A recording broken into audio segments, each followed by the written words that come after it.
샬롬, 반갑습니다. 오늘 하루도 살아계신 하나님의 음성을 듣고 하루를 시작하는 저와 여러분 얼마나 행복한지 모릅니다.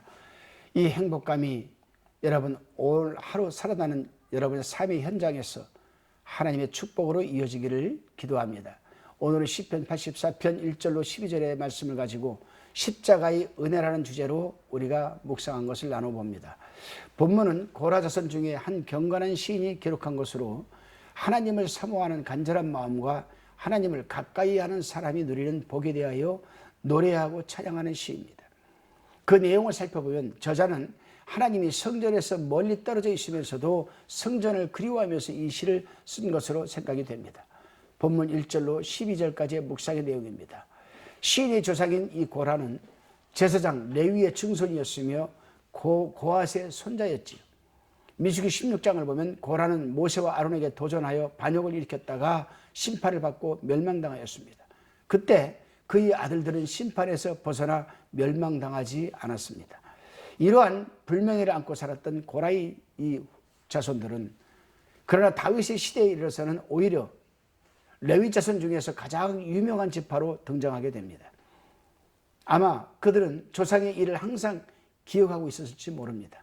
그렇기 때문에 그들은 하나님의 기름 부음을 받은 다윗을 지지하고 지키는 일에 앞장을 섰고 성소에서 음악가로 활동했으며 여호사밧 왕 때까지도 악사와 음악가로 명성을 날렸습니다.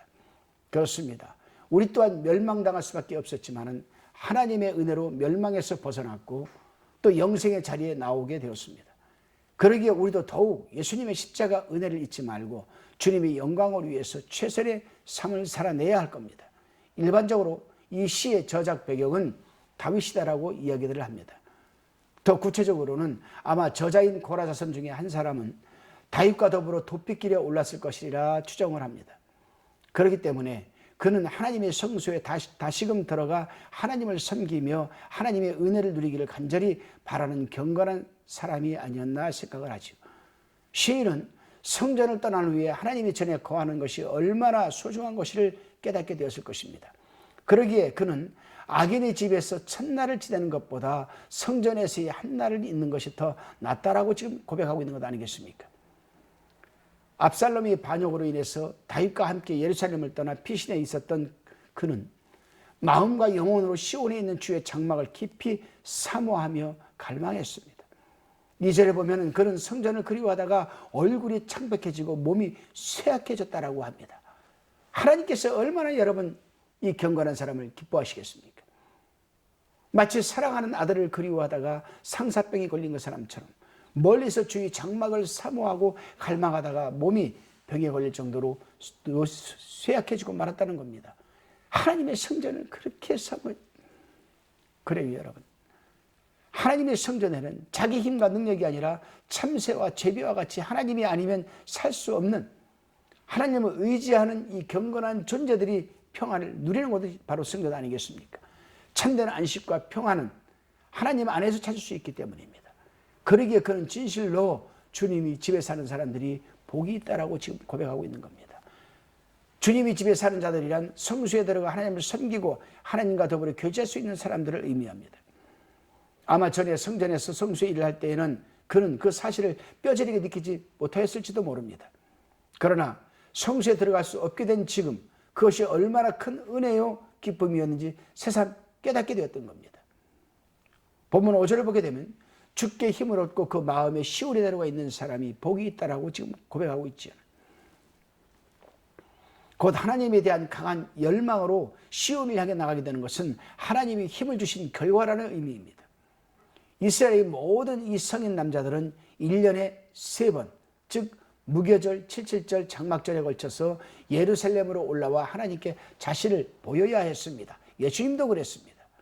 그런데 이렇게 1년에 3차례나 모든 일을 중단하고 하나님의 성소가 있는 예루살렘으로 올라간다는 것은 쉬운 일이 아니었습니다. 마음속에 하나님을 향한 열망이 있어야 가능한 일이었죠. 외부적으로 또한 시온을 향해 가는 길은 결코 순탄한 길은 아니었습니다. 그것은 눈물골짜기를 지나야 하는 길이 아니겠습니까? 그렇기 때문에 하나님의 성소에 이르는 길은 하나님의 도우시는 은혜가 아니면 불가능한 길이었습니다. 여기에서 우리가 한 가지 생각해 봐야 됩니다. 우리가 교회 가는 것, 하나님이 도우시는 은혜가 손길이 아니면 우리 교회 못 갑니다. 교회 갑시다, 교회 갑시다, 교회 가서 예배드립시다, 예배드립시다 해도 가지 못하는 이유가 어디에 있습니까? 하나님의 도우시는 은혜와 손길이 없기 때문에 못 가는 것 아니겠습니까? 그러나 여러분, 하나님의 도우시는 은혜와 손길이 있으면 교회 가지 말라고 해도 스스로 교회를 가는 역사가 충만합니다. 하나님 앞에 십자가 앞에 나가는 길, 진리의 길, 말씀의 길을 걷는 것은 쉬운 길이 아닙니다. 그렇기 때문에 여러분, 우리가 교회 가는 건 내 의지대로 내가 스스로 가고 싶어서 가는 건 절대 아닙니다. 하나님의 도우시는 은혜와 손길이 함께하기 때문에 우리가 교회 갈 수 있다는 사실을 잊지 마시기 바랍니다. 그리고 그 모든 것은 하나님의 은혜와 힘주심으로 가능한 것을 우리는 고백해야 합니다. 우리가 믿음의 순례의 여정을 시작하게 된 것도, 그 길을 오늘도 걷는 것도 다 하나님의 도우시는 은혜로 가능한 겁니다. 그런데 기억해야 하는 것은 그 길에는 눈물 골짜기가 있다는 겁니다. 어려움이 있다는 겁니다. 불편함이 있다는 겁니다. 눈물 골짜기를, 어려운 환경을 통과하지 않으면 믿음의 순례의 여정은 결코 없습니다. 그러나 하나님의 도우심의 은혜가 있기에 그 길을 우리는 감사한 마음으로 찬송하며 걷게 되는 것 아니겠습니까? 고라 자손처럼 오늘 우리 마음에는 무엇을 향한 열망이 가득한지 한번 생각해 볼 필요가 있는 교훈적 말씀입니다. 하나님의 은혜와 말씀 앞에 우리 자신을 세우고 마음속에 수많은 갈래의 이 길들이, 갈등이 정리되고 시온을 향한 하나님을 향한 대로가 수축되기를 소원하며 기도해야 되겠습니다. 기도드리시겠습니다. 주님을 향한 우리의 열망이 가득하여 우리의 심령 속에 시온의 대로가 수축되게 하옵소서. 인생의 눈물 골짜기 때문에 진리의 길 포기하지 않게 하시고 오히려 주님과 함께 그곳을 많은 샘의 곳으로 변하게 하여 이 세상에 보다 아름답게 치유되고 변화하는 은혜의 통로가 되게 하옵소서.